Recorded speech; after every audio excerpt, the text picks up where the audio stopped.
अस्सलामु अलैकुम वरहमतुल्लाहि वबरकातुहू। K24 न्यूज़ रूम में मैं आपका मेज़बान सलमान अतहर कासमी बीजापुर कर्नाटक से। नाजरीन, मुल्क की कुछ अहम खबरें लेकर आपके सामने हाजिर हुआ हूँ। खबर रखने से पहले अपील है, हमारे चैनल को सब्सक्राइब करें, लाइक करें और बेल आइकन के बटन को दबा दें ताकि आपको हमारी ताज़ा तरीन खबरें मिल जाया करें। नाजरीन, इस वक्त सबसे बड़ी खबर जो आपके सामने रखने जा रहा हूँ, कर्नाटक हाई कोर्ट में एडिशनल जज मुकर्रर जो अभी हमारे सामने एक रिपोर्ट है, बड़ी खुशी की बात है। मिस्टर राजेंद्र बदामीकर और मोहतरमा काजी ज़ेबुन्निसा महिउद्दीन को कर्नाटक हाई कोर्ट का एडिशनल जज मुकर्रर किया गया है।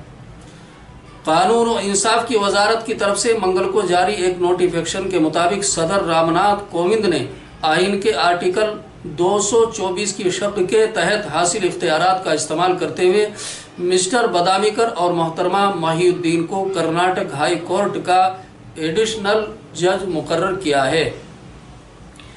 2 साल की इनकी मुद्दत कार इनके जिम्मेदारी संभालने के दिन से शुरू हो जाएगी। नाज़रीन, बड़ी खुशी खबर है, ये कर्नाटक से जुड़ी हुई खबर है।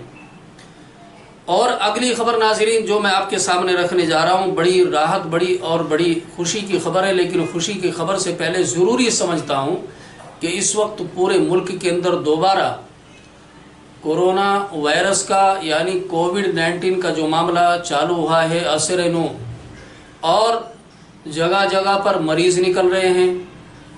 इससे बचने के लिए पूरे मुल्क के काफ़ी अज़ला के अंदर, काफ़ी ज़िलों के अंदर लॉकडाउन जैसी हालत है और महामारी का आलम है। रोज़ बरोज़ मरीज़ पेशेंट्स बढ़ रहे हैं।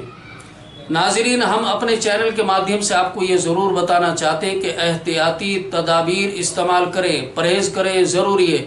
सामाजिक दूरियां बनाए रखें और मास्क के बिना भीड़ भाड़ी वाली जगह पर ना जाएं। जब अपने घर से बाहर निकले तो मास्क लगा कर निकलें, मास्क का इस्तेमाल ज़रूर करें और बार बार हाथ धोने का ज़रूर इस्तेमाल करें, हाथ की सफाई का इस्तेमाल करें। नाज़रीन, कर्नाटक से जुड़ी हुई खबर आपको बता दूं, ये बेंगलोर से ही जुड़ी हुई। रियासती हुकूमत ने कर्नाटक में कोरोना वायरस के मुतासिरीन की तादाद में इजाफे के पेश नज़र ज़वाबित को सख्त करने का ऐलान किया है, लेकिन साथ ही वाज़ेह कर दिया कि फ़िलहाल लॉकडाउन, नीम लॉकडाउन या रात का कर्फ्यू नाफज करने का कोई अभी मंसूबा नहीं है। पीर की सुबह वज़ीर आला BS येडियुरप्पा की सदारत में हुए काबीना इजलास में यह तय किया गया कि कोरोना से निपटने के लिए हुकूमत की तरफ से ज़वाबित में सख्ती लाई जाएगी, कानून में सख्ती लाई जाएगी और अवाम से कहा जाएगा कि इन पर अमल में गफलत ना बरतें।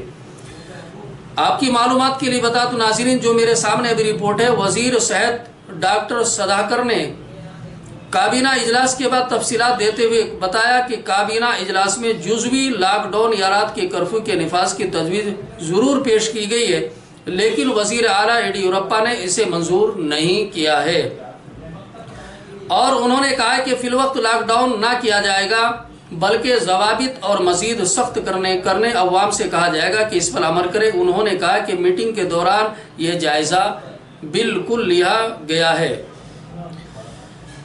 रियासत की माशी हालत अब धीरे धीरे संभल रही है। इन हालात में अगर लॉकडाउन या रात का कर्फ्यू नाफज कर दिया गया तो इससे माशी कमर टूट जाएगी, हालात ख़राब हो जाएंगे। डॉक्टर सदाकर ने कहा है कि वज़ीर आला BS येडियुरप्पा ने कहा है कि अगर कोरोना वायरस की यानी कोरोना मुतासिरीन की तादाद में इजाफे का सिलसिला बरकरार रहा तो आने वाले दिनों में ज़वाबित को सख्त किया जाएगा, यानी जो एहतियाती तदाबीर हैं उनके ऊपर सख्ती की जाएगी। उन्होंने कहा कि आने वाले दिनों में हालात बिगड़े तो माहिरीन से मशवरा किया जाएगा, लेकिन फ़िलहाल लॉकडाउन, नीम लॉकडाउन या रात के कर्फ्यू की कोई ज़रूरत नहीं है। कर्नाटक में इस वक्त मुख्तलिफ तबकात को रिजर्वेशन देने के लिए रियासत में उठने वाले मुतालबात की काबीना इजलास में ज़ेर बहस आए। इस मामले में सुप्रीम कोर्ट में हुकूमत ने अपना मौक़िफ़ पेश करने पर काबीना में इत्तिफाक किया। कल तक रियासती हुकूमत की तरफ से इस मामले में अदालत उज़्मा में हल्फनामा दाखिल कर दिया गया है। ये प्रिंट मीडिया द्वारा हमारे पास रिपोर्ट थी नाज़रीन, जो हमने अपने चैनल के माध्यम से आप तक पहुँचाई है। फिल वक्त कर्नाटक सुबह में कर्नाटक स्टेट में लॉकडाउन जैसी और नाइट कर्फ्यू जैसी हालत से बीएस येडियुरप्पा ने करने से इनकार कर दिया है। लेकिन जो कानूनी जवाबित हैं, यानी मास्क और सामाजिक दूरियां, भीड़ भाड़ी वाली जगहों पर न जाने, इसके ऊपर सख्ती बरती जाएगी, ये कहना है वजीर आला या बीएस येडियुरप्पा का। नाज़रीन, दूसरी एक और खबर जो मेरे सामने इस वक्त, आपको मालूम है कि कुछ दिन पहले उत्तर प्रदेश में ही यानी गाजियाबाद के पास ही डासना के इलाके में एक मंदिर में एक बच्चे को, जिसका नाम आसिफ था, इसलिए उसे बुरी तरह मारा और पीटा गया था कि उसने मंदिर में आकर के पानी पी लिया था जो नल मंदिर के बाहर था। और मारने वाला बिहार का बताया जाता है जिसने उसे बुरी तरह से मारा है। लेकिन इस पर ही बस नहीं, इसके पीछे हाथ किसका है मैं आपको बताता चलूं। स्वामी यति नरसिंहानंद, इनका नाम है स्वामी यति नरसिंहानंद। ये आज से ही नहीं, अपने विवादित बयानों में और गंदी जहनियत में पहले से ही बड़े मशहूर है। इनकी बातों पर आना और इनकी बातों पर चलना ये मुल्क को कमज़ोर करने की अलामत है। ऐसे ऐसे जो मुल्क को तोड़ने की बात करते हैं, मुल्क को कमज़ोर करने की बात करते हैं, और दो जो गंगा जमनी तहजीब को आपस में तोड़ने की बात करते हैं, ये मुल्क के कभी वफादार नहीं हो सकते। आपको बता दूं, इन्होंने पहले भी कहा था कि मैं बंदूक लेकर अपने धर्म के लिए लड़ने के लिए तैयार हूं, अपने धर्म के लिए। और इन्होंने कहा था कि धर्म को केवल शेर बचाते हैं, मर्द बचाते हैं, धर्म को कायर और हिजड़े नहीं बचाते। इन्होंने एक बयान में अभी अपने ये भी कहा था कि धरती पर इस्लाम का नाम एक कैंसर है, जिसे ख़त्म नहीं किया गया तो वो सारी धरती को ख़त्म कर देगा। ये इस्लाम के बारे में कहा था, यानी मज़हब इस्लाम के ताल्लुक से इसने मुसलमानों के और मज़हब इस्लाम के बारे में पहले सी जहर अफशानी की है। इसने तो जहर अफशानी की, लेकिन इसके बाद, इसके इस बयान के बाद तुरंत ही जो हालात मुल्क में कई जगह पर पेश आए, खुसूसन आसिफ के साथ हुआ कि मंदिर के अंदर पानी, जबकि एक पवित्र जगह है। और आपके बता दें, इस मंदिर के बाहर हम आपको दिखा रहे हो इमेज, बोर्ड लगा हुआ है बाकायदा, और बोर्ड पर लिखा हुआ है ये हिंदुओं का पवित्र स्थान है, पवित्र मंदिर है। इस मंदिर के इहाते में किसी भी मुसलमान का आना वर्जित है, बिल्कुल मना है, यानी मुसलमान नापाक है, मुसलमान गंदे हैं, वो अंदर नहीं आ सकते हैं। और डासना इलाके के स्थित मंदिर के प्रवेश द्वार पर एक बोर्ड जो लगा हुआ है, उस पर यह लिखा हुआ है जहां पर आसिफ की पिटाई की गई थी अंदर जाने पर।